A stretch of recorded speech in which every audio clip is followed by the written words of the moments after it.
وہ بھیگی نگاہوں سے پورے کمرے کو دیکھنے میں مصروف تھی۔ کمرہ ہر دیکھے جانے والی نگاہ کو خیرہ کر رہا تھا۔ اتنا خوبصورت وہ کمرہ لگ رہا تھا، مگر وہ جانتی تھی کہ اس کمرے کی طرح اس کا نصیب اتنا خوبصورت نہ تھا۔ کچھ شرطیں تھیں، کچھ ایسی چیزیں تھیں جس نے اس رشتے کو پہلے سے ہی بدصورت بنا دیا تھا۔ اس کی خوبصورت آنکھوں میں پانی بھرا تھا، مگر دوسرے ہی لمحے اس کے لبوں پر ہلکی سی مسکراہٹ آئی۔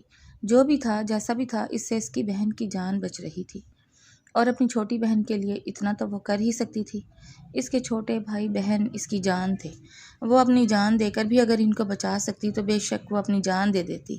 پھر یہ تو زندگی تھی، اور بھلا زندگی کو جینے میں اس کو کیا کدورت ہونی تھی۔ ابھی وہ انہی خیالوں میں گھومتی رہی کہ تب ہی اس کے کمرے کا دروازہ دھاڑ سے کھلا۔ اس نے اپنے دل پر ہاتھ رکھتے دروازے کی جانب دیکھا تھا۔ احسن رضا کو کمرے کے اندر آتے دیکھ کر وہ بے ساختہ اپنی نظریں جھکا گئی تھی۔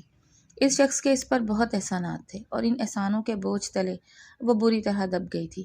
احسن رضا کمرے کے اندر داخل ہوتا خشمگی نگاہوں سے اس کو گھورنے لگا۔ اس کی سلگتی نظریں اپنے اوپر محسوس کرتے ہوئے علیشا نے نظریں اٹھا کر دوبارہ سے احسن رضا کو دیکھا۔ اس کی آنکھوں کا سرخ پن دیکھتے ہی وہ ڈر گئی تھی۔ اس کو معلوم تھا امیر زادے شراب پیتے تھے، کہیں وہ نشے میں نہ ہو۔ سوچ کر ہی اس کی جان جانے لگی۔ میں مکمل طور پر ہوش میں ہوں۔ اس کی طنزیہ آواز سنتے علیشا کو بری طرح شرمندگی ہونے لگی۔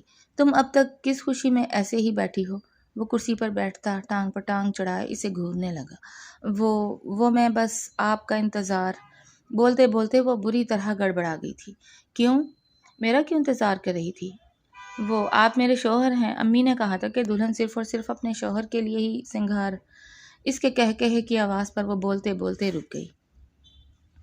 احسن رضا پیٹ پر ہاتھ رکھتے بری طرح ہنسنے لگا۔ اس کو ایسے ہنستے دیکھ کر وہ بری طرح شرمندہ ہوئی تھی۔ کافی سارا ہنسنے کے بعد وہ دوبارہ سے اپنی شہد رنگ آنکھیں اس کے چہرے پر گاڑ گیا۔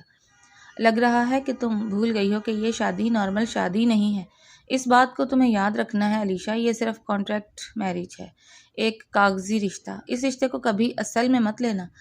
تم جانتی ہو میں نے یہ شادی صرف اور صرف اپنی ماں اور بہن کے لیے کی ہے۔ اگر وہ لوگ اتنی ضد نہ کرتے تو میں کبھی شادی ہی نہ کرتا، اور تم بھی جانتی ہو کہ یہ شادی کس وجہ سے ہوئی ہے۔ اس لیے آئندہ کسی بھی قسم کی کوئی بھی توقعات مجھ سے مت رکھنا۔ اس نے جس سفاکی سے یہ الفاظ کہے تھے، اتنی ہی تیزی سے علیشا کا دل ٹوٹا تھا۔ وہ جانتی تھی کہ ایسا ہی ہوگا، مگر پھر بھی اس نے دل میں کچھ توقعات اس شخص سے وابستہ کر لی تھی جن کو ابھی احسن رضا نے بہت بے دردی کے ساتھ توڑ دیا تھا۔ اس کی نیلی آنکھوں میں آنسو آنے لگے۔ وہ گہری گہری سانس لیتے ہوئے خود کو نارمل کرنے کی ناکام سی کوشش کرنے لگی، مگر کوئی فائدہ نہ ہو سکا۔ اس کی آنکھوں سے آنسو کسی جھرنے کی مانند بہنے لگے۔ اس کو ایسے روتے دیکھ کر احسن کا منہ بن گیا۔ یہ رونے کا ڈرامہ بند کرو، جاؤ جا کر چینج کرو، وہ سختی سے کہتا اس کے برابر آ کر بیٹھا۔ وہ اپنے آنسو صاف کرتی احسن کو دیکھنے لگی۔ کیا تمہیں سمجھ میں نہیں آ رہا میں نے کیا کہا ہے؟ احسن کی آواز پہلے سے کہیں زیادہ سخت ہوئی تھی۔ وہ ہچکی لیتی بستر سے اتری تھی۔ جلدی جلدی جانے کے چکر میں اس کا پیر بری طرح اس کے لہنگے میں الجھا۔ اس سے پہلے کہ وہ خود کو سنبھال پاتی، وہ بے قابو ہوتی احسن کی گود میں گری تھی۔ احسن جو موبائل پر ضروری کام کرنے میں مصروف تھا، اس اچانک افتاد پر ہڑبڑا کر رہ گیا، مگر اس کی آنکھوں میں دیکھتے ہی کئی لمحے کے لیے وہ فریز ہو گیا تھا۔ نیلی آنکھوں نے تو دنیا کو اپنا دیوانہ بنایا تھا، پھر یہ شخص تو اس کا محرم تھا اور اس کا دیوانہ ہونا بنتا بھی تھا، مگر دوسرے ہی لمحے اس کی آنکھوں میں دوبارہ سے وہی سختی چھا گئی جو تھوڑی دیر پہلے تھی۔ وہ اس کو بازو سے پکڑتا اس کے وجود کو خود سے دور کر گیا۔ اس کی آنکھوں میں اتنی سختی تھی کہ وہ بری طرح گھبراتے کھڑی ہوئی۔ آج تو تم نے یہ حرکت کر لی، دوبارہ یہ نیچ حرکتیں کر کے مجھے اپنی جانب راغب کرنے کی کوشش مت کرنا، ورنہ میں بھول جاؤں گا کہ تمہارے اور میرے درمیان کوئی رشتہ ہے۔ وہ اس کو وارن کرتا تیزی سے کمرے سے نکل گیا، جبکہ وہ بے یقینی سے اب بھی احسن کے انہی لفظوں میں کھوئی ہوئی تھی جو وہ اس کی ذات پر بول کر گیا تھا۔ کہاں سے احسن کو ایسا لگتا تھا کہ وہ نیچ حرکتیں کر رہی تھی؟ رات کے 3 بجے کے ٹائم وہ شاور لے کر باہر آئی تھی۔ اس کی پلکیں بری طرح بھیگی تھی، پپوٹے بھی سوجے ہوئے تھے۔ احسن کے جانے کے بعد وہ کافی دیر تک روتی رہی تھی۔ دل میں ایک موہوم سی امید تھی کہ وہ شخص آئے گا اور آ کر اپنی غلطی کی اس سے معافی مانگے گا اور اسے سمجھائے گا، مگر 2 گھنٹے گزرنے کے بعد بھی وہ نہیں آیا تھا، اور جب اس کو یقین ہو گیا تھا کہ وہ شخص نہیں آئے گا تو وہ بھی اٹھ گئی تھی۔ ابھی تھوڑی دیر پہلے ہی اس نے شاور لیا کہ خود کو پرسکون کر سکے، مگر سکون شاید اب اس کی ذات میں نہیں تھا۔ اپنے شوہر کی بے رخی بد نصیبوں کو حاصل ہوتی ہے اور اس وقت اس کو اپنا آپ بد نصیب ہی لگ رہا تھا۔ بچپن سے ہنسی خوشی جوڑے کو دیکھتی تھی تو خوش ہوتی تھی کہ اس کا بھی ایسے ہی جوڑ ہو۔ کہاں سوچا تھا اس نے کہ اس کی شادی ہی ایسے ہوگی۔ کچھ کام نہیں آیا تھا، نہ اس کی خوبصورتی کام آئی تھی، نہ اس کا ٹیلنٹ، نہ اس کی ڈگریاں۔ وہ غریب تھی اور غریب ہی رہی تھی، اور اگر کسی نے اس کی مدد کی بھی تھی تو ایسے۔ وہ اپنے بستر پر آ کر خاموشی سے لیٹ گئی۔ پلکیں بری طرح بھیگنے لگی تھیں۔ وہ اپنے ماضی کے بارے میں سوچنا بھی نہیں چاہتی تھی، مگر دماغ اس کو ماضی کی جانب ہی لے کر جا رہا تھا۔ تنگ آ کر اس نے اپنی دکھتی آنکھوں کو بند کر لیا تھا، اور بند آنکھوں کے پیچھے اب وہی منظر دوڑ رہا تھا جس منظر سے وہ بس دور بھاگتی تھی۔ اس چھوٹے سے کمرے میں خاموشی کا راج تھا۔ اس کی چھوٹی بہن درد سے چلا رہی تھی اور ساتھ ہی ڈاکٹر اسے چیک کرنے میں مصروف تھی۔ ساجدہ بیگم اور وہ پیچھے کھڑے آنسو بھری نگاہوں سے ماہی کو دیکھ رہے تھے، جس کی حالت بد سے بدتر ہوتی جا رہی تھی۔ ڈاکٹر بتائیں نا مجھے، میری بیٹی کو کیا ہو گیا ہے؟ ساجدہ بیگم روتی ہوئی بولی۔ آپ جانتی تو ہیں ساجدہ بیگم کہ آپ کی بیٹی کی طبیعت اچھی نہیں۔ میں نے آپ کو کہا تھا کہ ہمیں آگے جا کر اس کا آپریشن بھی کرنا پڑ سکتا ہے، اور اب ایک آپریشن ہی ہے جو آپ کی بیٹی کو دوبارہ سے زندگی کی جانب لا سکتا ہے۔ نہیں تو پھر میں کچھ نہیں کہہ سکتی، ڈاکٹر پیشہ ورانہ انداز میں کہتی کھڑی ہوئی تھی۔ کیا مطلب ڈاکٹر؟ کس چیز کا آپریشن؟ اس چیز کا جس کا میں نے آپ کو بتایا تھا۔ آپ کی بیٹی کی ایک کڈنی مکمل طور پر خراب ہو چکی ہے، ہمیں اسے آپریشن کر کے نکالنا ہوگا، نہیں تو پھر یہ ایک کڈنی دوسری کڈنی کو بھی خراب کر دے گی، اور مجھے نہیں لگتا کہ اس کے بعد آپ کی بیٹی کے پاس زندگی کا کوئی بھی چانس رہے گا۔ اس لیے ابھی بھی وقت ہے ساجدہ بیگم، ان کا آپریشن ابھی کرنا پڑے گا، چند دنوں میں، اور ضروری نہیں ہے کہ سرجری کامیاب ہو سکتا ہے کہ آپ کی بیٹی آپریشن کے درمیان ہمت چھوڑ دے تو کچھ بھی ہو سکتا ہے، مگر زیادہ تر امید یہی ہے کہ یہ آپریشن کامیاب ہوگا۔ اس لیے آپ لوگ اللہ سے بہتری کی امید رکھیں اور ان کا آپریشن کروائیں۔ ڈاکٹر ماہی کے آپریشن کے لیے کم از کم کتنا خرچہ آئے گا؟ ساجدہ بیگم تو آپریشن کا سنتے ہی ڈر گئی تھی، جبکہ اس کے اندر ابھی تھوڑی ہمت باقی تھی۔ یہی کوئی 20 سے 30 لاکھ۔ ڈاکٹر ایسے بولی جیسے وہ 20-30 روپے کی بات کر رہی ہو۔ ڈاکٹر آپ ہوش میں تو ہیں، ہم اتنے پیسے کہاں سے ارینج کریں گے؟ علیشہ لرزتے ہوئے بولی۔ میں جانتی ہوں بیٹا، پیسے تھوڑے زیادہ ہیں، مگر ہسپتالوں میں اتنے ہی لیے جاتے ہیں۔ تم لوگ کوشش کرو، بے شک اللہ بہتر کرنے والا ہے۔ وہ ان دونوں کو دلاسا دیتی تیزی سے وہاں سے نکل گئی تھی، جبکہ ساجدہ بیگم زمین پر بیٹھتی اپنے سر پر ہاتھ مارتے چلا چلا کر رونے لگی۔ مالک، یہ کیسی مصیبت تو نے ہم پر ڈال دی، ہم کیسے اپنی بچی کو بچائیں گے؟ ساجدہ بیگم اپنے سر پر ہاتھ مارتی روتی جا رہی تھی۔ وہ بھی بری طرح روتی نیچے بیٹھتی، ساجدہ بیگم کو اپنے سینے سے لگاتی مزید تیزی سے رونے لگی۔ مت روئیں اماں، بے شک اللہ بہت رحیم ہے اماں، آپ دیکھیے گا انشاءاللہ ہماری ماہی کو کچھ نہیں ہوگا، اور اس کا آپریشن بھی ہوگا۔ میں کل ہی باس سے لون کی بات کرتی ہوں، اور مجھے معلوم ہے اماں میرے باس منع نہیں کریں گے، وہ بہت اچھے ہیں۔ وہ نظریں چراتی جتنا جھوٹ بول سکتی تھی اس سے زیادہ جھوٹ بول رہی تھی۔ احسن رضا کی بدمزاجی سے تو سارا آفس چڑھتا تھا، اور ان لوگوں میں وہ بھی شامل تھی، مگر ایسا وقت آئے گا کہ احسن کے آگے جا کر کھڑا ہونا پڑے گا، اس نے نہیں سوچا تھا۔ تو میری بچی کو بچا لے گی نا علیشہ؟ تو کچھ بھی کر لے، پیسے لے آئے گی نا علیشہ؟ ساجدہ بیگم اس کو آس بھری نگاہوں سے دیکھتی بولی۔ وہ اپنی ماں کو دیکھتی نظریں چرا گئی۔ ماں، میں پوری کوشش کروں گی کہ میں پیسے لا سکوں۔ اب آپ اٹھیں اور اندر چل کر ماہی کے پاس بیٹھیں، ہمیں ایسے روتے دیکھے گی تو پتہ نہیں کیا سوچے گی۔ اٹھیں، جلدی اٹھیں۔ وہ کھڑی ہوتی ساجدہ بیگم کا ہاتھ تھام چکی تھی۔ جائیں آپ جا کر ماہی کے پاس بیٹھیں، میں جا کر کھانے کا کچھ بناتی ہوں، اور بالکل ٹینشن نہیں لینی، اور خبردار آپ ماہی کے آگے بالکل نہیں روئیں گی، اور باقی سب آپ مجھ پر چھوڑ دیں۔ میں پوری کوشش کروں گی کہ میں اپنی بہن کے لیے وہ سب کر سکوں جو میرا حق ہے۔ وہ ساجدہ بیگم کو ماہی کے کمرے میں چھوڑتی تیزی سے کچن کے اندر داخل ہوئی۔ اس نے کہہ تو دیا تھا کہ وہ لون لے لے گی، مگر اس کھڑوس نے تو اس کو لون دینے سے انکار کر دیا، پھر وہ کیا کرے گی؟ سوچ کر ہی وہ ہولتی جا رہی تھی۔ چاہے کچھ بھی ہو جائے، مجھے کچھ بھی کرنا پڑے، میں کروں گی، اپنی بہن کی زندگی بچانے کے لیے مجھ سے جو ہو سکا میں کروں گی، اور مجھے یقین ہے کہ میرے اللہ میرے لیے بہت کرے گا۔ وہ پرسکون ہوتی کھانا بنانے میں جٹ گئی تھی۔ دور کھڑی تقدیر بھیگا سا مسکرائی تھی، نہ جانے اب آگے کیا ہونے والا تھا۔ اگلے دن وہ وقت سے آدھے گھنٹے پہلے ہی آفس پہنچ گئی۔ آفس میں ابھی کچھ ہی لوگ آئے ہوئے تھے۔ وہ اپنے چہرے پر آیا پسینہ صاف کرتی اپنی ہتھیلیوں کو مروڑنے لگی۔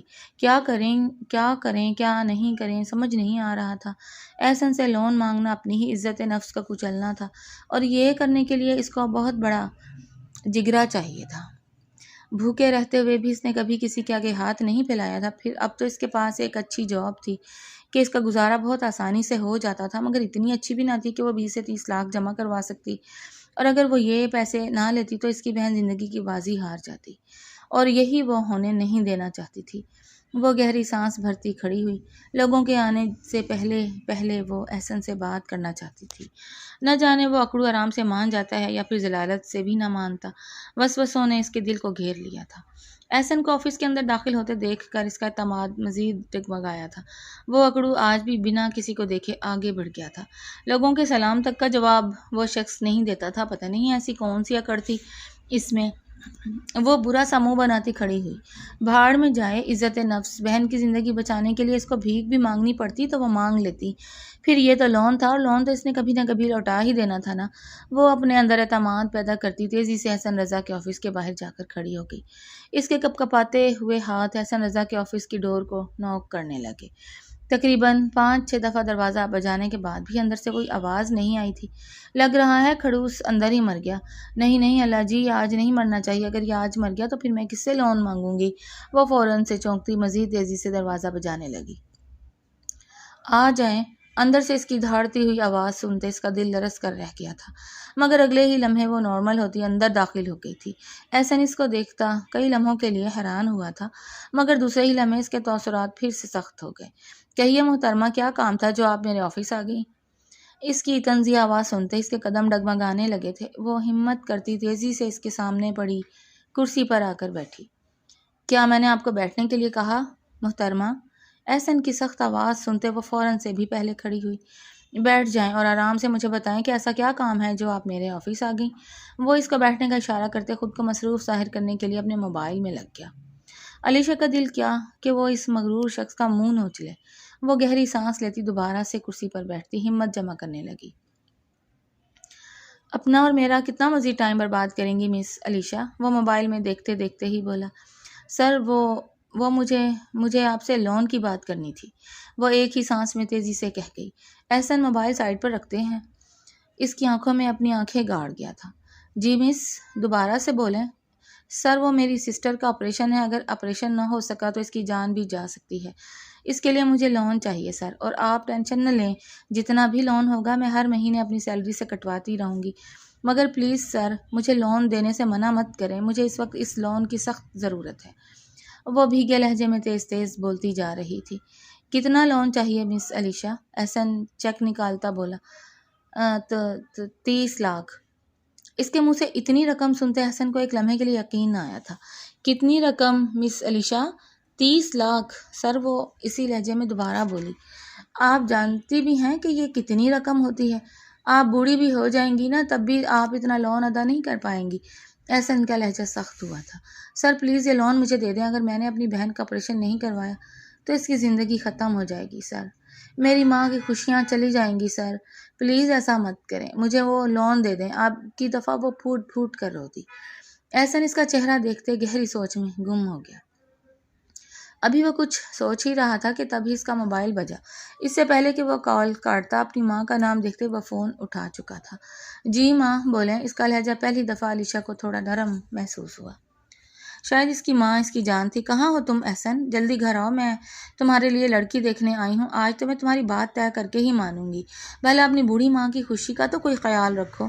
ماں واپس آ جائیں، میں آپ کی بات ماننے کے لیے تیار ہوں، میں گھر آ کر آپ کو سب بتاؤں گا، مگر پلیز ابھی آپ گھر جائیں، وہاں مزید اور مت بیٹھیں اور رشتے کی کوئی بات وہاں مت کریے گا۔ وہ ان سے کہتا بنا کچھ سنے فون بند کرتا فون کو سائڈ پر پھینک چکا تھا۔ لمحوں میں وہ ایک فیصلہ کر چکا تھا، اس کو اس چیز کی ضرورت تھی اور سامنے بیٹھی لڑکی کو کسی اور چیز کی۔ وہ دونوں ایک دوسرے کی مدد کر سکتے تھے۔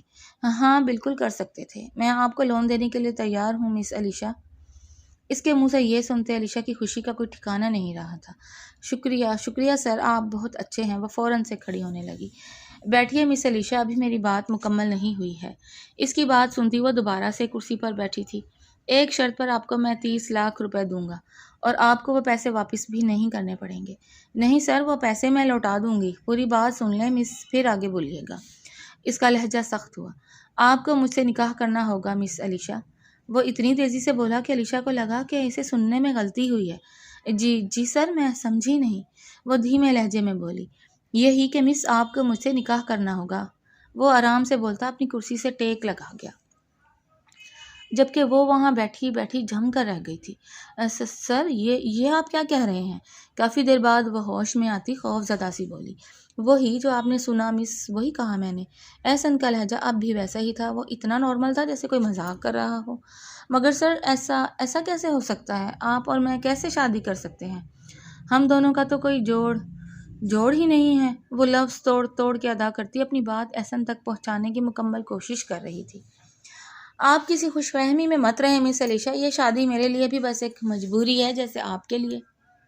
آپ کو آپ کی بہن کی بیماری کے لیے پیسہ چاہیے اور مجھے میری ماں کی خوشی۔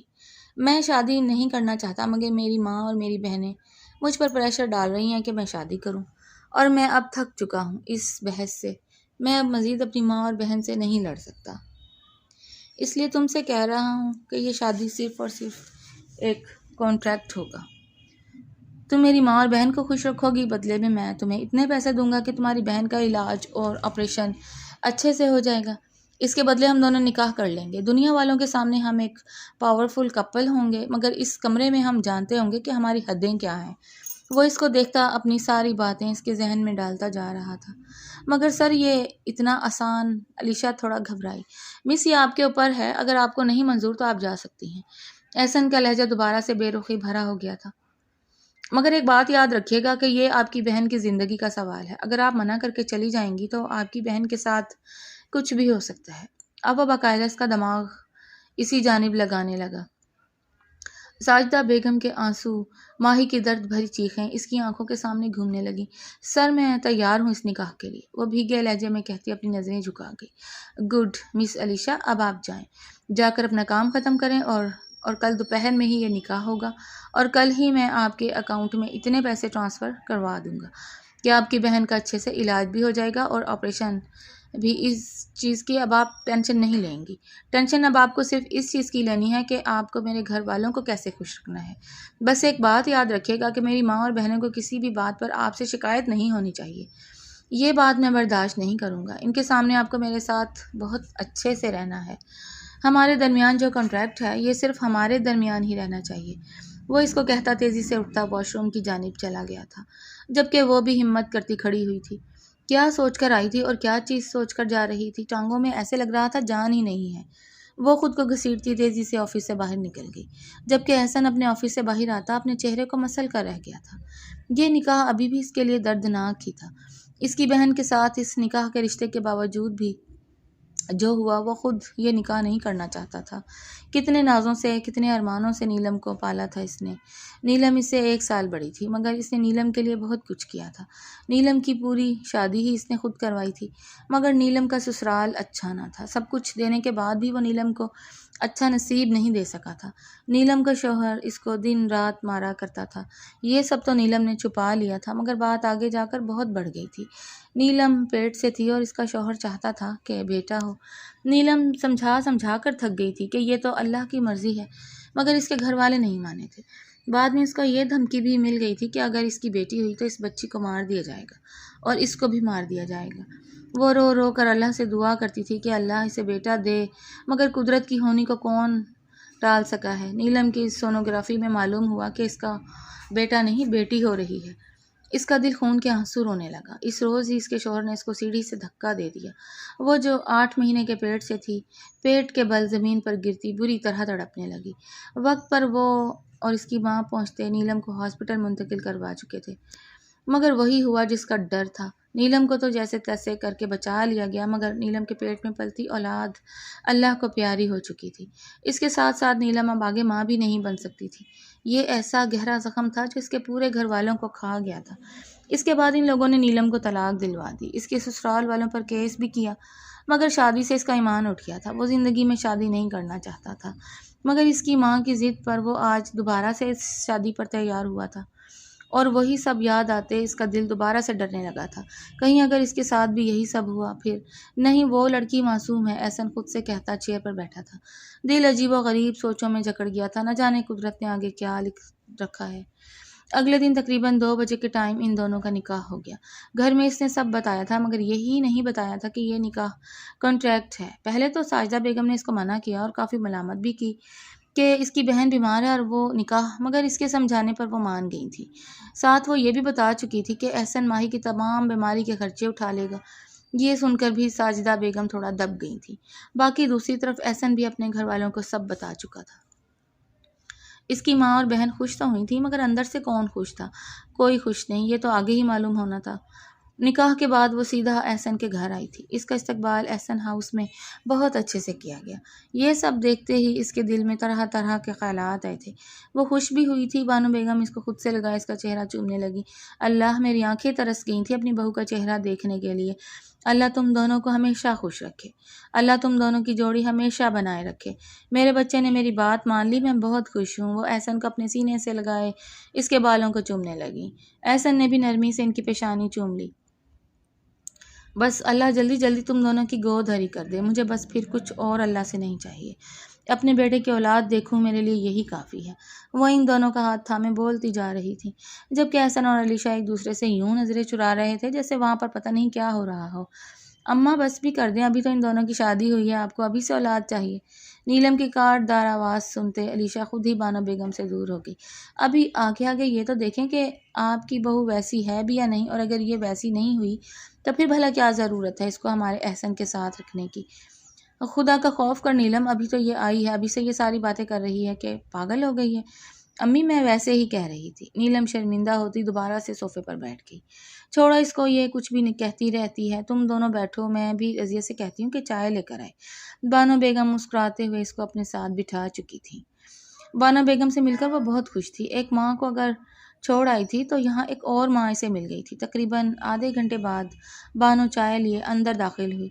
نیلم اٹھو، اٹھ کر چائے نکالو، بانو بیگم نے نیلم سے کہا۔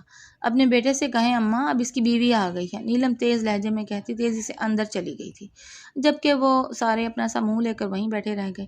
اماں آپ چھوڑیں، میں دے دیتا ہوں اپنی بیگم کو چائے۔ احسن گھٹنے کے بل زمین پہ بیٹھتا کپ میں چائے نکالنے لگا۔ بانو بیگم خوشی سے اسے دیکھ رہی تھی۔ ان کا بیٹا اپنی بیوی کو اتنا چاہتا ہوگا، انہوں نے یہ کہاں سوچا تھا۔ اللہ تم دونوں کو ہمیشہ خوش رکھے۔ انہوں نے پھر سے دعاؤں کا سلسلہ جاری و ساری کر دیا تھا۔ وہ دونوں کافی دیر تک وہیں بیٹھے رہے۔ کمرے میں جانے کا کسی کا بھی دل نہیں کر رہا تھا۔ یہ کوئی لو میرج نہ تھی، نہ ارینج میرج، یہ کانٹریکٹ میرج تھی جس سے اس وقت دونوں ہی ناخوش تھے۔ اچھا جاؤ، تم دونوں کافی تھک گئے ہوں گے، جاؤ جا کر آرام کرو۔ بانو بیگم ان دونوں کو کمرے میں جانے کا کہتے خود اٹھ کر اپنے کمرے میں چلی گئیں۔ ان کے جانے کے بعد احسن کھڑے ہوتے اس کو کھڑے ہونے کا اشارہ کرنے لگا۔ تم ملازمہ کے ساتھ کمرے میں جاؤ، میں باہر جا رہا ہوں۔ وہ کہتا تیزی سے باہر چلا گیا تھا، جبکہ وہ بھی کھڑی ہوتی ملازمہ کے ساتھ اپنے کمرے میں آ گئی۔ وہ کمرے کے اندر داخل ہوتی خوش ہوئی تھی۔ کمرہ خوبصورت طریقے سے سجا تھا اور نیچے جو جو کچھ ہوا تھا ان چیزوں نے اس کے دل میں تھوڑی سی خوش فہمی ڈال دی تھی۔ وہ اپنی آنکھوں کو مسلتے دوبارہ مستقبل میں آئی۔ بہت کانٹے تھے اس کے رستوں میں، زندگی پہلے ہی خراب تھی، اوپر سے نیلم کو دیکھتے ہی اسے اندازہ ہو گیا تھا کہ نیلم اس کے آنے سے خوش نہیں۔ ابھی وہ بیٹھی ہی تھی کہ تبھی دروازہ کھولتا احسن اندر داخل ہوا۔ آپ کہاں تھے؟ اتنی رات ہو گئی، میں آپ کا انتظار کر رہی تھی۔ بہت بے ساختہ اس کے لبوں سے یہ الفاظ نکلے تھے۔ احسن سرد نظروں سے اس کو گھورتا اس کے برابر آ کر بیٹھا۔ اور تم میرا انتظار کر کیوں رہی تھی؟ وہ طنزیہ لہجے میں بولا۔ وہ میں ایسے ہی، مجھے آپ کی فکر، بند کرو اپنے یہ فضول کے ڈرامے، یہ نیچے جو کچھ بھی ہوا یہ ڈرامہ تھا اور کچھ نہیں۔ اپنے دل میں کوئی بھی خوش فہمی مت لانا۔ رہی بات میری ماں کی، انہیں میں سنبھال لوں گا۔ تمہارا اس گھر میں آنے کا صرف اور صرف ایک ہی مقصد ہے، تم میری ماں اور میری بہن کو خوش رکھو۔ انہیں کسی قسم کی تم سے شکایت نہیں ہونی چاہیے۔ باقی مجھ سے تمہارا رشتہ کاغذی رشتہ ہے، اس کو کاغذ تک ہی رکھنا ہے، اپنے دل میں کوئی بات نہ لانا۔ وہ چبا چبا کر کہتا تیزی سے واش روم کی جانب چلا گیا، جبکہ وہ اپنے دل پر ہاتھ رکھے وہیں بیٹھی رہ گئی۔ کیوں اس نے اس پتھر دل شخص سے توقعات وابستہ کری تھی؟ اس کو اپنے اوپر غصہ آیا تھا۔ شام میں اس کو اتنا کچھ کہہ کر گیا تھا، پھر بھی وہ اس کے انتظار میں تھی۔ اس کو اپنا یہاں ہونا فضول، بہت فضول لگا۔ وہ خود پر کمبل ڈالتی اپنی آنکھوں کو سختی سے بند کر چکی تھی۔ اس کو ان سب چیزوں کے بارے میں نہیں سوچنا تھا، ہاں اس کو ان سب چیزوں کے بارے میں نہیں سوچنا تھا۔ ان کی شادی کو 1 ماہ گزر گیا تھا۔ یہ 1 ماہ اس نے بہت مشکل سے گزارا تھا۔ احسن ایک ایسا انسان تھا جو سمجھ ہی نہیں آتا تھا کہ وہ ہے کیا چیز۔ کبھی کبھی وہ اس کا اتنا خیال کرتا تھا کہ وہ 7ویں آسمان پر جا کر بیٹھ جاتی تھی، اور کبھی کبھی وہ اس کی اتنی بے عزتی کیا کرتا تھا کہ اس کو اپنا آپ تنکے سے بھی ہلکا لگتا تھا۔ اس 1 مہینے میں سب سے زیادہ تنگ اگر اسے کسی نے کیا تھا تو وہ تھی نیلم۔ نیلم اس کی ہر چیز میں روک ٹوک کرتی تھی، آتے جاتے اس کو عجیب و غریب باتیں سناتی تھی۔ احسن کے ساتھ بیٹھی ہوتی تھی تو نیلم بہانے سے اس کو احسن کے پاس سے اٹھا دیتی تھی۔ یہ چیزیں وہ شادی کے پہلے دن سے نوٹ کر رہی تھی۔ نیلم کے ساتھ ہوا واقعہ بانو بیگم اس کو لفظی بتا چکی تھی، جس کے بعد اس کے دل میں نیلم کے لیے ہمدردی بڑھ گئی تھی۔ اسی وجہ سے نیلم اس کے ساتھ کچھ بھی کرے وہ زیادہ برا نہیں مناتی تھی۔ اتنے وقت میں اس کے دل میں تھوڑی سی تبدیلی یہ آئی تھی کہ احسن اب اسے اچھا لگنے لگا تھا۔ اس کی چھوٹی چھوٹی چیزیں اور اس کی چھوٹی چھوٹی باتیں اسے بہت اچھی لگتی تھیں۔ احسن جب اس کے ساتھ بیٹھا ہوتا تھا وہ وقت اس کو اپنی زندگی کا خوبصورت ترین وقت لگا کرتا تھا۔ وہ احسن کے بارے میں سوچتی اپنی آنکھیں موند گئی۔ اس کے بارے میں سوچتی تو وہ یہ تک بھول جاتی تھی کہ یہ شادی بس کاغذی ہے۔ ابھی وہ بیٹھی ہی تھی کہ تب ہی اس کے کمرے کا دروازہ کھولتے نیلم اندر داخل ہوئی۔ محترمہ صبح کے 12 بج گئے ہیں اور کتنا سونے کا ارادہ ہے تمہارا؟ وہ تیز لہجے میں بولی۔ وہ نیلم باجی میری طبیعت ٹھیک نہیں، یہ ڈرامے نہ اپنے گھر والوں کو دکھایا کرو۔ فٹافٹ اٹھو اور اٹھ کر کھانا بناؤ، آج مہمان آئیں گے۔ یہاں بندہ بیمار ہے، اوپر سے ڈرامے دیکھو، ان کی طبیعت نہیں صحیح۔ خبردار جو تم نے کوئی ڈرامہ کیا تو فوراً اٹھ کر نیچے اور کھانا بناؤ۔ نیلم اس کو حکم دیتی تیزی سے اس کے کمرے سے چلی گئی تھی، جبکہ وہ ہمت کرتی اٹھ کھڑی ہوئی۔ نیلم کی باتیں اس کو اتنی بری نہیں لگتی تھیں۔ شروع میں نیلم اس کو اپنی سب سے بڑی مشکل لگتی تھی، مگر نیلم کے بارے میں جب معلوم ہوا وہ سن کر وہ خود ہی ڈھیلی پڑ گئی تھی۔ اس کے ساتھ اتنا برا ہوا تھا، تھوڑا بہت برا تو اس کو کسی اور کے ساتھ بھی کرنا تھا نا۔ وہ بخار کی گولیاں کھاتی نیچے اتر گئی۔ سارا دن اس نے محنت لگا کر کافی سارا کھانا بنایا تھا، جس کے بعد مہمانوں نے اس کی کافی تعریف کی۔ وہ اپنی تعریف سے بہت خوش تھی، مگر نیلم اس کی تعریفوں سے بری طرح جل گئی۔ مہمانوں کے جانے کے بعد نیلم اس کے سر پر آ کر کھڑی ہو گئی۔ تم جیسی بد کردار مکار لڑکی میں نے آج تک نہیں دیکھی، وہ کسی ناگن کی مانند پھنکاری تھی۔ علیشا کو سمجھ ہی نہ آیا کہ اس نے ایسا کیا کیا ہے جو نیلم نے اسے ایسے کہا۔ اس سے پہلے کہ وہ کچھ کہتی ہے احسن بھی اندر داخل ہوا تھا۔ تمہاری بیوی سے بڑی شیطان عورت ہم نے نہیں دیکھی، نیلم چلائی تھی۔ احسن نے نہ سمجھی سے ان دونوں کو دیکھا۔ مگر نیلم باجی میں نے کیا کیا ہے جو آپ مجھے یہ سب کہہ رہی ہیں؟ وہ بھی بولی۔ واہ واہ، دیکھ رہے ہو اپنی بیوی کی زبان؟ اس غریب آوارہ لڑکی نے تم سے صرف اور صرف پیسے کے لیے شادی کی ہے۔ بہت اچھے سے جانتی ہوں میں، ایسی لڑکیوں کو امیر لڑکا دیکھتے ہی پسا لیتی ہیں، اس کے بعد انہیں لوٹتی ہیں اور بھاگ جاتی ہیں۔ تمہیں بھی شادی کرنے کے لیے بس یہی ملی تھی کوئی اپنی ہم پلہ لڑکی تو دیکھتے۔ نیلم مسلسل زہر اگلنے میں مصروف تھی، اور اس کے منہ سے یہ سب سنتی علیشا بالکل خاموش ہو گئی تھی۔ اس کا دل اتنی بری طرح ٹوٹا تھا کہ وہ لفظوں میں نہیں بتا سکتی تھی۔ وہ چاہتی تھی کہ احسن کچھ تو اس کے لیے بولے، مگر احسن کچھ نہیں بولا تھا۔ وہ خاموشی سے نظریں جھکائے وہیں بیٹھا رہا۔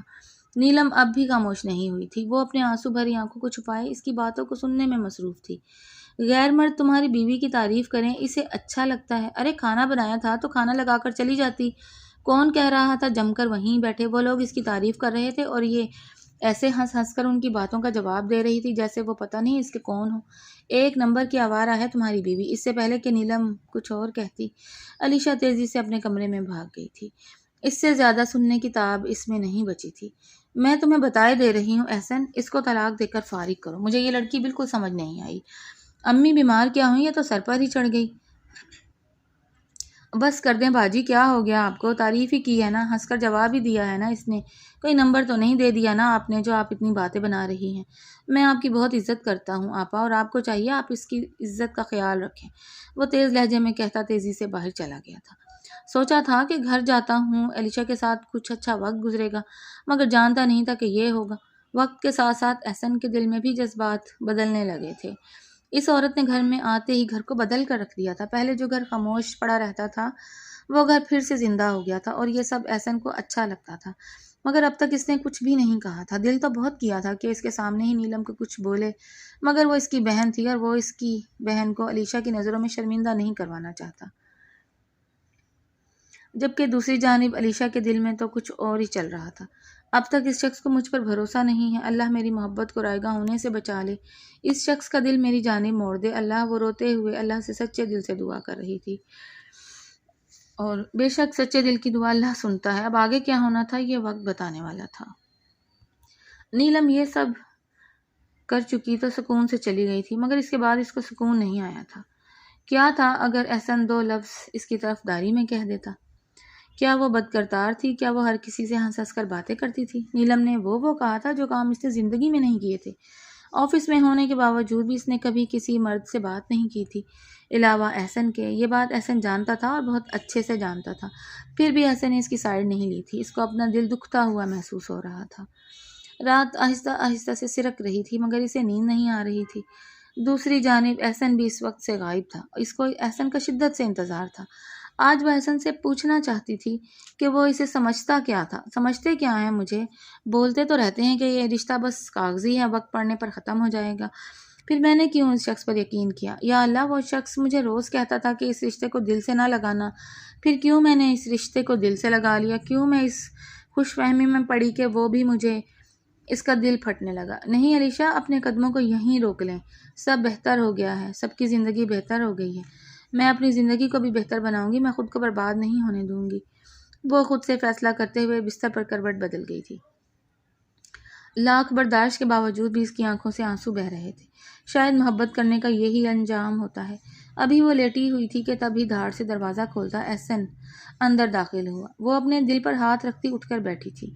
احسن لڑکھڑاتے ہوئے بستر کی جانب آیا، اوندھے منہ بستر پر گر گیا۔ وہ اپنے منہ پر ہاتھ رکھتی پیچھے ہوئی۔ احسن کے پاس سے آتی ہوئی بدبو نے اس کو بتا دیا تھا کہ احسن نے کیا کیا تھا۔ وہ اپنے آنسوؤں پر قابو پاتی اس سے دور ہوئی۔ اس کو اس وقت احسن سے گھن آ رہی تھی۔ احسن نشہ بھی کرتا ہوگا، اس نے یہ نہیں سوچا تھا۔ شروع میں اس کو احسن پر شک تھا، مگر کبھی بھی احسن نے ایسی حرکت نہیں کی تھی جیسی آج کی تھی۔ بدبو اس کے پاس سے اتنی آ رہی تھی کہ اس کے برابر بیٹھنا محال ہو گیا تھا۔ وہ اپنا ٹوٹا دل لیے کھڑی ہوئی تیزی سے صوفے کی جانب گئی تھی۔ میں ہی پاگل تھی جو میں نے اس شخص کے لیے کیا کیا سوچ لیا۔ یہ اس قابل ہی نہیں ہے کہ میں اس کے ساتھ رہوں۔ وہ بری طرح روتی احسن کا برا بھلا کہنے میں مصروف تھی۔ علیشہ، علیشہ، یہاں آؤ علیشہ۔ اس کی سرگوشی سنتے وہ میکانکی انداز میں اس کی جانب گئی۔ تم کو پتہ ہے علیشہ، یہ لڑکیاں بہت دھوکے باز ہوتی ہیں، بہت بدکردار ہوتی ہیں۔ اس کی بات سنتے علیشہ دور ہوئی تھی۔ اس کو ایسا لگا کہ وہ علیشہ کو ہی کہہ رہا ہے۔ ارے پاگل، میں تمہیں کوئی تھوڑی کہہ رہا ہوں۔ وہ اپنے سر پر ہاتھ مارتا بچوں کی مانند ہنس دیا۔ اور لڑکیوں کی بات کر رہا ہوں۔ بہت دھوکے باز ہوتی ہیں لڑکیاں، پہلے لڑکوں کو اپنے جال میں پھنساتی ہیں، پھر اس کے بعد چھوڑ جاتی ہیں۔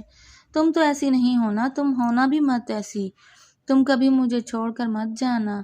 وہ اس کا ہاتھ سختی سے تھامتا بولتا جا رہا تھا۔ وہ اس کے ہاتھوں سے اپنا ہاتھ نکلواتی ہلکان ہو گئی۔ وہ چھوڑتا تو وہ بھی چھڑوا پاتی نہ۔ تھک ہار کر وہ وہیں بیٹھ گئی۔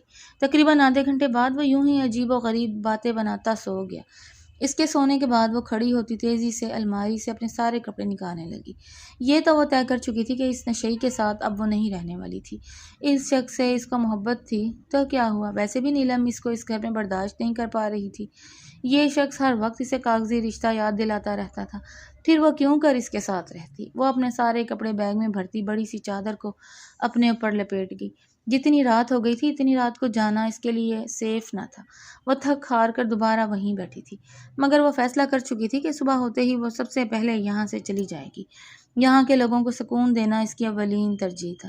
وہ احسن کے برابر بیٹھتی احسن کا چہرہ دیکھنے لگی۔ کتنا معصوم لگتا تھا نا وہ شخص، اس کے اسی چہرے سے تو وہ محبت کرنے لگی تھی۔ مگر آج جو بھیانک روپ احسن نے اسے دکھایا تھا، وہ سوچ چکی تھی کہ اب وہ اس شخص کے ساتھ کبھی نہیں رہے گی۔ احسن کے بارے میں سوچتے سوچتے، اس کو دیکھتے دیکھتے رات کے کس پہر وہ سو گئی اس کو اندازہ نہ ہوا۔ تقریباً 6:30 بجے کا ٹائم اس کی آنکھ کھلی۔ وہ فوراً سے کھڑی ہوتی اپنی چادر کو اچھے سے اپنے اوپر لپیٹتی باہر نکلی تھی۔ اس کے جاتے ہی احسن بھی اٹھ گیا تھا۔ نشہ مکمل طور پر رفو چکر ہو گیا۔ اس سے پہلے کہ وہ واش روم جاتا اس کا دل عجیب ہوا تھا۔ پہلی بار ایسا ہوا تھا کہ احسن رضا اپنے کمرے سے بنا فریش ہوئے یوں ہی نکل گیا تھا۔ شاید یہ تقدیر کی جانب سے کوئی اشارہ تھا، شاید اس رشتے کو بچ جانا تھا یا اسے ختم ہو جانا تھا، مگر یہ تو بس اوپر والا ہی جانتا تھا۔ اب آگے دیکھنا یہ تھا کہ ہونے کیا والا تھا۔ اس کی آنکھوں سے بری طرح آنسو بہہ رہے تھے۔ دل بار بار کہہ رہا تھا کہ رک جاؤ، مگر عزت نفس اب یہ الاؤ نہیں کرتی تھی۔ اس سے پہلے کہ وہ گھر سے نکلتی نیلم کی آواز نے اس کے قدم روکے تھے۔ اچھا ہے کہ تم خود ہی اس گھر سے جا رہی ہو، مجھے زیادہ محنت نہیں کرنی پڑی۔ اس کی بات سنتے علیشا نے اپنی آنکھیں بند کر لی تھیں۔ جا رہی ہوں نیلم باجی، میری زندگی برباد کر کے ویسے بھی آپ کو ملے گا کیا؟ اگر کچھ مل جائے گا تو بیسٹ آف لک۔ وہ تیزی سے نکلنے لگی، مگر احسن کی آواز نے اس کے قدموں کو روک دیا تھا۔ کہاں جا رہی ہو تم؟ اس کی آواز سخت تھی۔ گھر جا رہی ہوں اپنے۔ یہ کیا ڈرامہ ہے؟ احسن مزید سخت لہجے میں بولا۔ ڈرامہ یہ نہیں ہے احسن صاحب، ڈرامہ وہ تھا جو میں پچھلے 1 مہینے سے کر رہی تھی، آپ کی بیوی بننے کا ڈرامہ۔ مگر اب میں یہ ڈرامہ مزید نہیں کروں گی، جا رہی ہوں۔ آپ سے جتنا لون لیا تھا وہ آپ کو واپس کر دوں گی، مگر اب آپ کے ساتھ نہیں رہوں گی۔ آپ کی بہن میرے بارے میں کچھ بھی کہتی رہے، آپ نے سنا؟ کیا میں آپ کو کہیں سے بدکردار لگتی تھی؟ نہیں تھی میں بدکردار۔ اگر اس وقت میں اپنی تعریف پر تھوڑا سا خوش ہو گئی تو کون سا بندہ اپنی تعریف پر خوش نہیں ہوتا؟ زبان دیکھ رہے ہو تم اپنی بیوی کی؟ نیلم نے ایک اور بار زہر گھولنے کی کوشش کی۔ اسٹاپ اٹ آپا، بس کر دیں آپ، بس کر دیں اب۔ آپ چاہتی کیا ہیں؟ اس دنیا میں اگر آپ کا گھر نہیں بسا تو ضروری نہیں آپا کہ کسی کا نہیں بسے گا۔ کسی کا تو بسنے دیں گھر۔ وہ اس کے آگے ہاتھ جوڑتا چلایا تھا، جبکہ نیلم اپنے دل پر ہاتھ رکھے پیچھے ہوئی۔ اس کو اپنے چھوٹے بھائی سے یہ امید نہ تھی۔ اتنے دن سے چپ تھا، اس کا رویہ دیکھ رہا تھا میں اس کے ساتھ، لیکن صرف اس لیے چپ تھا کہ آپ میری بہن تھی، اور آپ کے ساتھ جو ہوا ہے اس کی وجہ سے میں خاموش رہا۔ مگر میں مزید خاموش نہیں رہوں گا۔ جو آپ کے ساتھ ہوا ہے وہ میں نے نہیں کیا تھا، جو آپ اس کے ساتھ کرتی ہیں۔ کل بھی آپ نے اس کے بارے میں غلط بات کی، میں نے سنی، مگر یہ بس کل تک تھا آپا۔ آج کے بعد میں اپنی بیوی کے بارے میں کچھ نہیں سنوں گا۔ اور تم کیا کہہ رہی ہو؟ یہ کاغذی رشتہ تھا تو یہ دیکھو، وہ کانٹریکٹ پیپر نکالتا ہوا اس کے سامنے آیا۔ یہ سب کاغذی تھا نا؟ یہ نکاح کاغذی تھا نا؟ میں اس کانٹریکٹ کو ہی پھاڑ رہا ہوں۔ وہ اس کانٹریکٹ کے ٹکڑے ٹکڑے کرتا ان ٹکڑوں کو زمین پر پھینک چکا تھا۔ علیشا آنسو بھری آنکھوں سے ان کاغذ کے ٹکڑوں کو دیکھنے لگی۔ آپ یہ سب کر کے مجھے روک نہیں سکتے احسن رضا، میں اب آپ کے ساتھ 1 منٹ نہیں رہوں گی۔ میں ایک نشئی مرد کے ساتھ گزارا نہیں کر سکتی۔ اس سے پہلے کہ وہ گھر سے نکلتی، احسن اس کا ہاتھ سختی سے تھامتا اس کو گھسیٹتے ہوئے کمرے کی جانب جانے لگا۔ وہ اس کے ہاتھوں سے اپنا ہاتھ چھڑوانے کے چکروں میں بری طرح رونے لگی، مگر اس ڈھیٹ نے اس کا ہاتھ نہیں چھوڑا تھا۔ کمرے کے اندر داخل ہوتے احسن اس کا ہاتھ چھوڑتے اس کے سامنے گھٹنے کے بل بیٹھا۔ میری بات سمجھنے کی کوشش کرو، میری بات سنو، رکو۔ وہ اس کا ہاتھ تھامتے بولا، مجھے آپ کے ساتھ نہیں رہنا، میری بات سنو۔ کل رات میں نے نشہ صرف اس لیے کیا تھا کیونکہ میں گلٹ میں تھا، مجھے گلٹ تھا۔ تم میری بیوی ہو، تم سے میرا رشتہ ہے۔ کل آپا کے سامنے میں تمہارے لیے کچھ نہیں کر سکا، اس چیز کا مجھے گلٹ تھا، اور اس گلٹ میں نے کب کتنی پی لی مجھے نہیں اندازہ ہوا۔ شروع دن سے تم سے دور جاتا رہا، تمہارے قریب نہ آ جاؤں اس لیے تمہیں خود سے دور کرتا رہا، تمہیں کیا کیا کہتا رہا، مگر یہ سب کرنے کا بھی کوئی فائدہ نہ ہوا۔ تم تو میرے دل میں بس گئی ہو، تمہارے بعد یہ گھر مجھے گھر لگنے لگا ہے۔ تم جانتی ہو جب تک تم نہیں تھی نا اس گھر میں کوئی بولتا نہیں تھا، ہر کوئی اپنی اپنی جگہ مگن رہتا تھا، مگر تمہارے آنے کے بعد سب خوش رہنے لگے۔ مجھے یہ تبدیلی اچھی لگتی تھی علیشا، مجھے تم اچھی لگنے لگی تھی، مگر نیلم باجی کی شادی کے بعد ان شادیوں سے مجھے نفرت ہو گئی تھی۔ پھر اس کے بعد میرے دوست کی بیوی اسے چھوڑ کر بھاگ گئی، میرے دوست نے خودکشی کر لی، اس کے بعد سے مجھے لڑکیوں سے بھی نفرت ہو گئی تھی، مگر میں نے تم سے یہ شادی کی کانٹریکٹ کر کے خود کو سمجھاتا تھا کہ یہ رشتہ بس ختم ہے، مگر کب یہ رشتہ میرے دل کے اندر سما گیا مجھے اندازہ ہی نہیں ہوا۔ میں نہیں رہ سکتا تمہارے بغیر علیشا، میں واقعی نہیں رہ سکتا۔ تمہیں آج جاتے دیکھا تو ڈر گیا، اگر آج تم چلی جاتی تو میں کیا کرتا؟ یہ ایسا خوف ہے جو مجھے سکون سے نہیں رہنے دے رہا۔ میں نے تمہارے ساتھ بہت غلط کیا، اس سب کے لیے مجھے معاف کر دو، پلیز مجھے معاف کر دو علیشا۔ میں تم سے وعدہ کرتا ہوں کہ میں آج کے بعد کچھ نہیں پیوں گا۔ تم مل گئی نا، اب میری زندگی میں کوئی غم نہیں ہے، اب بس تم ہو، تمہیں پا کر میں خوش ہوں، بہت خوش۔ پلیز مجھے چھوڑ کر مت جاؤ، میں بہت چاہتا ہوں تمہیں۔ وہ اس کا ہاتھ تھامتے بولتے جا رہا تھا، جبکہ اس کے منہ سے یہ سب سنتی علیشا اتنی حیران تھی جیسے وہ پتہ نہیں کیا کہہ رہا ہو۔ اس شخص سے کتنی محبت کرنے لگی تھی نا وہ وہی سمجھتی تھی وہ کبھی اسے نہیں اپنائے گا، مگر آج اسے علم ہوا تھا کہ اللہ نے اس کے نصیب میں بھی محبت لکھی تھی۔ وہ بے حد خوش تھی، وہ بنا کچھ کہے احسن کے سینے سے لگ گئی۔ آئی لو یو احسن، میں بھی آپ کو چاہنے لگی تھی، مگر کبھی آپ سے کہا نہیں، کیونکہ مجھے ایسا لگتا تھا کہ آپ مجھے پسند نہیں کریں گے، مگر ابھی آپ کے منہ سے اپنے لیے اظہار محبت سن کر مجھے اپنا آپ ہواؤں میں اڑتا محسوس ہو رہا ہے۔ وہ اس کی پشت پر سختی سے ہاتھ باندھتی بولتی جا رہی تھی۔ احسن پرسکون ہوتا اس کو اپنی باہوں میں بھر گیا۔ بے شک ہر مشکل کے بعد آسانی ہے، علیشہ نے عمر بھر مشکلیں دیکھی تھیں، مگر اب اس کی زندگی سے مشکلیں جا چکی تھیں اور وہ خوش تھی، بہت خوش تھی۔ بے شک اللہ اسے آگے بھی خوش رکھنے والا تھا۔ یہ کہانی قربانی، صبر، خودداری اور محبت کے تدریجی سفر کی خوبصورت عکاسی کرتی ہے، جہاں علیشہ کا کردار ایثار، برداشت اور خلوص کی علامت بن کر سامنے آتا ہے۔ اس نے اپنی خوشیوں اور خواہشات کو اپنی بہن کی زندگی کے لیے قربان کیا، جبکہ احسن کا کردار ابتدا میں سخت مزاج، بدگمان اور جذبات سے بھاگنے والا محسوس ہوتا ہے، لیکن ماضی کے زخموں اور خوف نے اس کی شخصیت کو ایسا بنا دیا تھا جس کی وجہ سے وہ محبت کو قبول کرنے سے کتراتا رہا۔ نیلم کا کردار اگرچہ کئی مقامات پر منفی اور تکلیف دہ محسوس ہوتا ہے، مگر اس کے رویوں کے پیچھے اس کی اپنی ٹوٹی ہوئی زندگی اور ادھورے زخم موجود تھے، جو اسے دوسروں کی خوشیوں سے خوف زدہ کرتے رہے۔